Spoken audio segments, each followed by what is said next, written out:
오늘 우리가 함께 묵상할 하나님 말씀은 요한복음 4장 27절부터 42절까지 말씀입니다. 우물가에서 만난 예수님과 여인의 대화가 이제 어제 본문까지 다 맞춰졌고, 그 대화 중에 예수님은 갈급한 여인의 심령 위에 말씀을 허락해 주셨고 은혜를 허락해 주셨고, 내가 바로 그리스도다라고 밝히심으로 이제 이 여인의 삶에는 많은 변화가 일어나기 시작합니다. 아주 구체적으로 이 여인의 삶 방향 자체가 달라지는 것이 28절로 우리가 알 수 있는데요. 28절 말씀 우리 같이 읽겠습니다. 그 여자는 물동이를 버려두고 동네로 들어가서 사람들에게 말하였다. 아멘. 이 여인은 아무도 나오지 않는 뜨거운 한낮에 우물가에 나와서 물을 뜨던 여인이었습니다. 많은 것을 말해주고 있거든요. 이 여인의 개인사가 참 복잡했죠. 남편이 5명이나 있었던 여인. 그 당시는 한 번 살면 그 지역을 떠나지 못하는 것이 대부분이었습니다. 지금처럼 거의 이주하지 않는 시대. 한 동네에서 쭉 사는데 남편이 5명이나 있었던 이 여인의 삶은 어떠했을까요? 지금도 흔치 않은데 아주 보수적이었던 이 당시에는 더욱더 흔치 않은 일이었을 것입니다. 늘 사람들의 입방아에 오르는 사람 중에 한 명이 아마 이 여인이었을 것이고, 이 여인은 어떤 이유인지는 모르나 이러한 개인사 속에서 사람들로부터 많은 상처를 받았을 것입니다. 동네에 나가기가 싫고 사람들을 만나기가 두렵죠. 동네에서 떨어져 있는 우물가에 여인 혼자 나온다는 일은 아주 일반적이지 않은 일입니다. 보통은 친한 사람과 함께 나가겠죠. 오고 가며 대화를 나누고 함께 그 시간을 보내는 것이 정상적인 일상일 텐데, 이 여인은 혼자, 이 여인의 마음에는 늘 사람들을 향한 두려움과 원망과 공동체를 떠나고 싶은 그 마음을, 많은 것을 보여주고 있는 것이 혼자 나온 이 여인의 모습인데, 그리고 이 여인이 붙잡고 있는 물동이, 그러나 여전히 채워지지 않은 자신의 인생의 갈급함. 근데 오늘 성경은 그것을 보여주죠. 이제 이 여인은 물동이를 던져버립니다.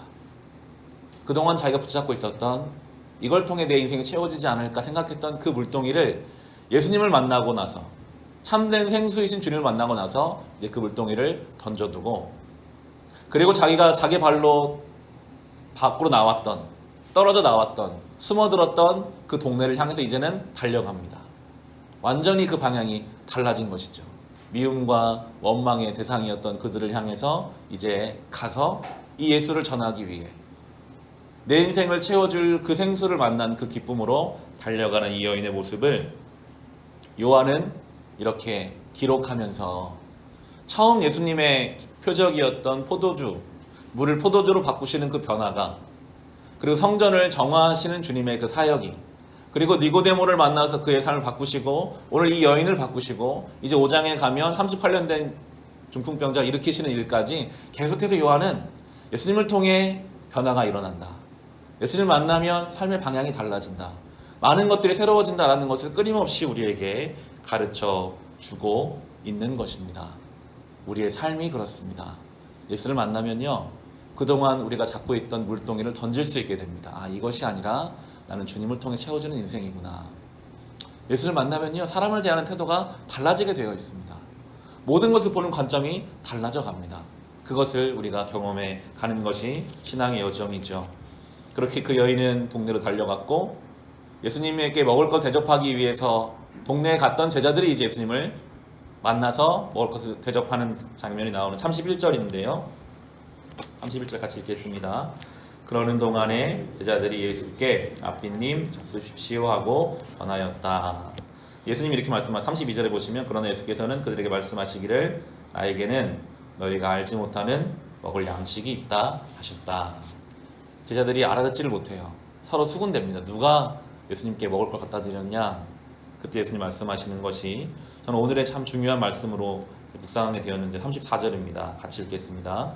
예수께서 그들에게 말씀하셨다.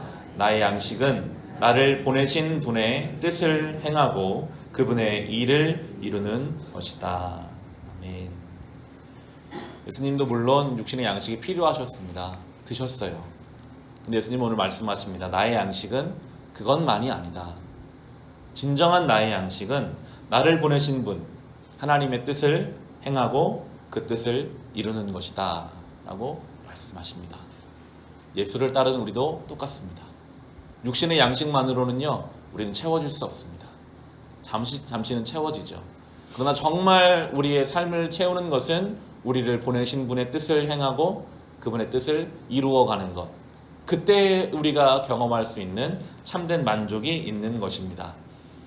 1차적으로는 이 기도를 여러분 하셔야 합니다. 주님, 저를 보내신 이유가 무엇입니까? 저를 이 땅에 살게 하신 목적이 무엇입니까?